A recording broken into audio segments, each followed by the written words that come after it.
এই দোয়াটা শিখে নেন, ইনশাআল্লাহ আপনার জীবনের সমস্ত সংকট কেটে যাবে।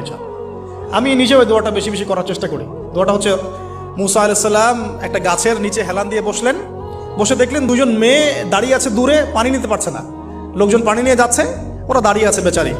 মুসা আলাইহিস সালাম গিয়ে বললেন, কি সমস্যা আপনাদের? তারা বললেন যে আমাদের বাবা অনেক বৃদ্ধ মানুষ, আমরা পানি নিতে পারি না যতক্ষণ না আমাদের কম পানি নিয়ে চলে যায়। তো মুসা আলাইহিস সালাম একটু বললাম না, ফিজিক্যালি খুব স্ট্রং ছিলেন, থাকে না বডি বিল্ডার, সামনে গিয়ে কথা বলে সরো পানি দিতে দাও, তখন মানুষ একটু মূল্যায়ন করে না। তো মুসা আলাইহিস সালাম এভাবে পানি নিয়ে দিলেন এবং বাছুরদেরকে পানি পান করালেন, করিয়ে গাছের নিচে এসে বসে আছেন।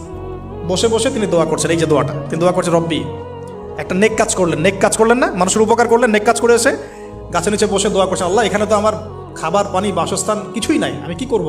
রব্বি ইন্নি লিমা আনজালতা ইলাইয়া মিন খায়রিন ফাকির, রব্বি ইন্নি লিমা আনজালতা ইলাইয়া মিন খায়রিন ফাকির।